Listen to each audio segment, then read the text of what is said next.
இதுவரை உன்னை நடத்தின தேவன் இனியும் நடத்தி செல்வார். எபினேசர் அவர்தானே.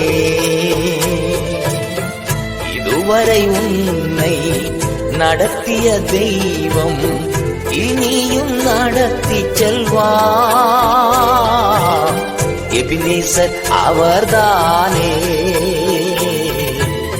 எபினேசர் அவர்தானே.